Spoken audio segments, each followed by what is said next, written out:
5 seconds.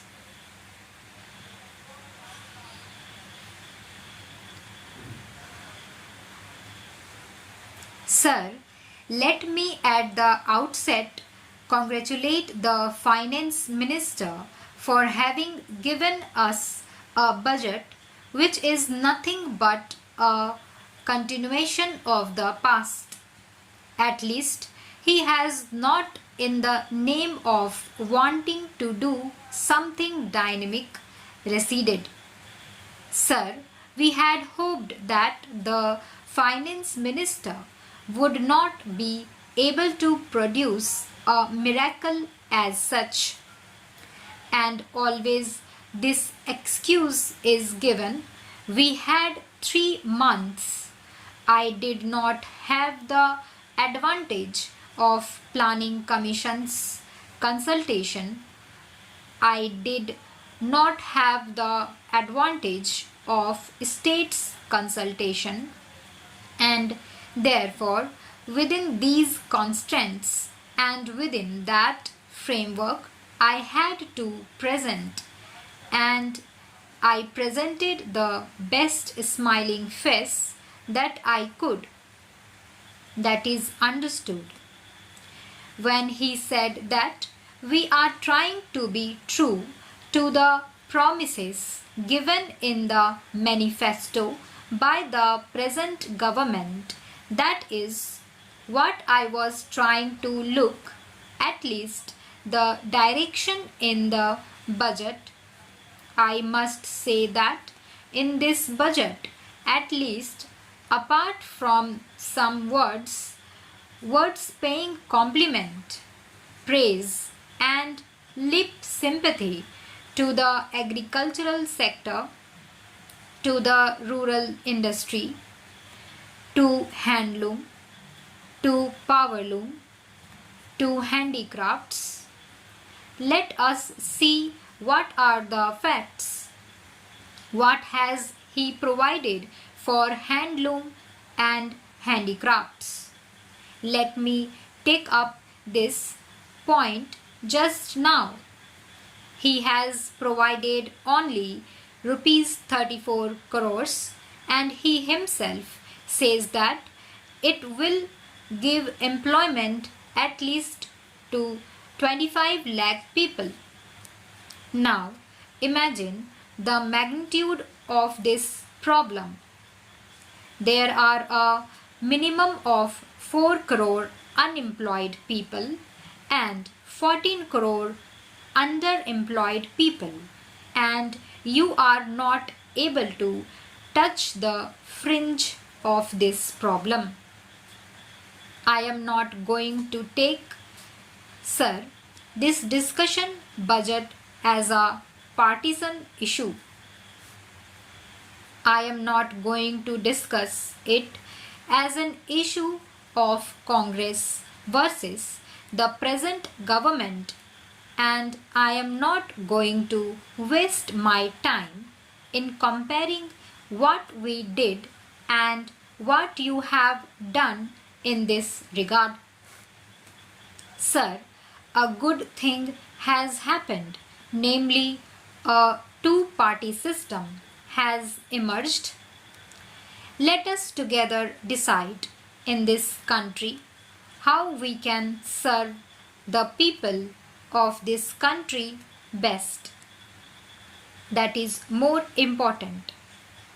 If that is important, then let us see the direction.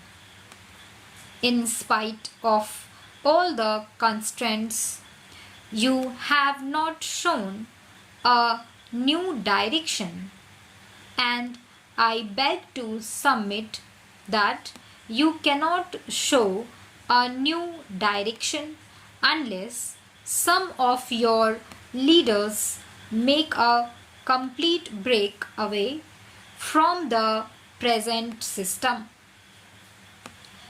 In spite of all that has been done in the past, the fact remains that, sir, in our country we have two economies running, namely the economy of a mini India and the economy of Maxi India, or the economy of 3 crores of people and the economy of the remaining 80 crore people.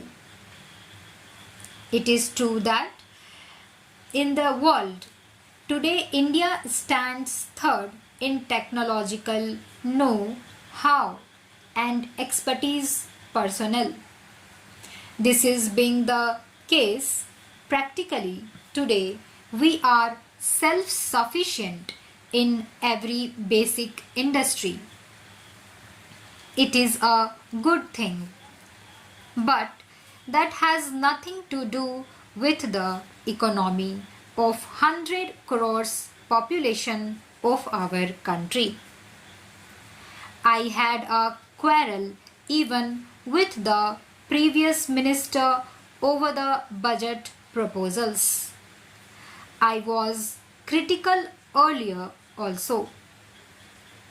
Right in my first speech in Parliament, I said that we should pursue a system which will help in the growth of the people as a whole. The fault is not with the individual, the fault is with the system. A system where capital formation takes place in the hands of a few for the benefit of the few. Such a system can never be good. Today, what is the percentage of purchasing power in the market? It is 2.1% of our population. I had once asked the Planning Commission to give me the figures in regard to the earnings of the various income groups. Those people who earned between rupees 500 and rupees 5,000 in this country constitute 2.0%, and those people who earn more than rupees 5,000 per month constitute 1.00% of our population. The total percentage of these two income groups comes to 3.0%. These are the main people who have the purchasing power in the markets. So, the private sector, which controls the entire consumer goods industries, has the market for their goods. You are going to encourage them in the name of concession. You are going to encourage this corporate sector. When you say that you want to encourage the consumer goods industries, it is clear that these consumer goods industries are benefited because they are getting the profits, and the margin of profit is higher since these industries will control the purchasing power of the people. Are we going to change this picture? If you really want to change this picture, then the rural class must get the purchasing power, and there must be goods which should be produced in the rural sector so that they can buy those goods. Now, no goods could be produced in the rural areas. stop.